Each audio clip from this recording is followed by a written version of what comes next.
kesempatan yang telah diberikan kepada kami. Di sini kami akan mempresentasikan hasil makalah kami yang berjudul Metabolisme Asam Amino dan Protein. Di sini saya selaku moderator dan fasilitator kedua dan teman saya bernama Nusira Umar sebagai fasilitator pertama.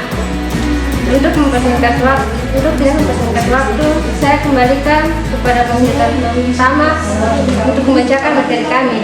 Pada teman saya persilahkan. Asam amino adalah bagian terkecil dari struktur protein. Dengan kata lain, asam amino merupakan bentuk paling sederhana dari protein.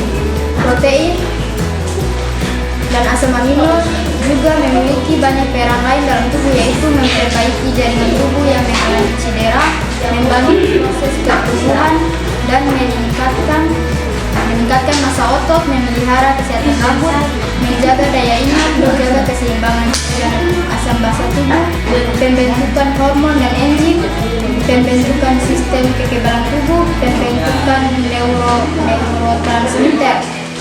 Secara umum, asam amino terbagi menjadi 3 kelompok, yaitu asam amino esensial, asam amino esensial, dan asam amino kondisional.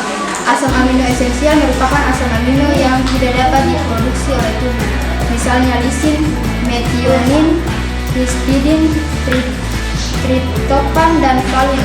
Asam amino dapat didapatkan dari sumber protein hewani dan nabati seperti daging ayam, daging sapi, daging kambing, ikan, telur, kacang-kacangan, tahu, dan tempe.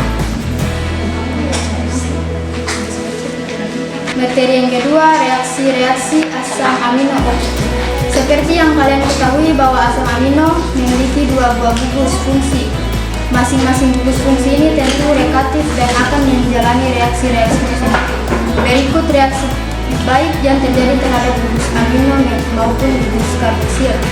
Reaksi terhadap gugus amino atau minus NH2 terbagi atas 4. Yang pertama, reaksi pembentukan garam. Yang kedua, asetilasi.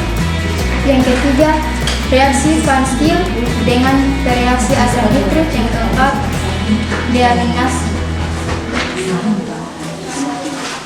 Selanjutnya, reaksi-reaksi terhadap gugus karboksil terbagi atas 4. Yang pertama, dekarboksilasi. Yang kedua, titrasi Sorensen. Yang ketiga, reaksi pembentukan laktam. Yang keempat, asam amino juga menyediakan kebutuhan nitrogen. Untuk yang pertama, struktur basa nitrogen DNA dan RNA. Yang kedua, hemi dan struktur lain yang serupa seperti mioglobin, hemoglobin, sitokrom, enzim, dan lain-lain. Yang keempat, asetilkolin dan neurotransmitter lainnya. Yang kelima, hormon dan fosfolipid. Selain menyediakan kebutuhan nitrogen, asam-asam amino dapat juga digunakan sebagai sumber energi jika nitrogen dilepas. Berikut jalur metabolik utama dari asam amino. Jalur metabolik utama dari asam-asam amino terdiri atas pertama, produksi asam amino dari pembongkaran protein tubuh, digesti protein diet, serta sintesis asam amino di hati. Kedua, pengambilan nitrogen dari asam amino.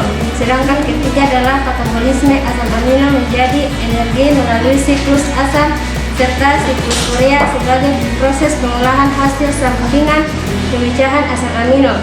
Keempat adalah sintesis protein dari asam-asam amino. Berikut katabolisme asam amino. Ada 2 tahap pelepasan gugus amin dari asam amino, yaitu yang pertama transaminasi. Enzim aminotransferase memindahkan amin kepada albustarat menghasilkan glutamat atau kepada oksaloasetat menghasilkan aspartat. Yang kedua, deaminasi oksidatif. Pelepasan amin dari glutamat menghasilkan ion amonium. Yang selanjutnya, gugus-gugus amino dilepaskan menjadi ion amonium NH14 yang selanjutnya masuk ke dalam siklus urea di hati. Dalam siklus ini dihasilkan urea yang selanjutnya dibuang melalui ginjal berupa urin. Proses yang terjadi di dalam siklus urea digambarkan terdiri atas beberapa tahap, yaitu tahap yang pertama, dengan peran enzim karbamoil fosfat sintase ion amonium bereaksi dengan CO2 menghasilkan karbamoil fosfat. Dalam reaksi ini diperlukan energi dari ATP. Yang kedua, dengan peran enzim ornitin transkarbamilase, karbamoil fosfat bereaksi dengan ornitin menghasilkan L-citrulline dan gugus fosfat dilepaskan. Yang ketiga, dengan peran enzim argininosuksinat sintase, L-citrulline bereaksi dengan L-aspartat menghasilkan L-argininosuksinat. Reaksi ini membutuhkan energi dari ATP. Yang keempat, dengan peran enzim argininosuksinatase, L-argininosuksinat dipecah menjadi fumarat dan arginin. Dan yang kelima, dengan peran enzim arginase penambah H2O terhadap L-arginin akan menghasilkan L-ornitin dan urea. Berikut sintesis asam amino.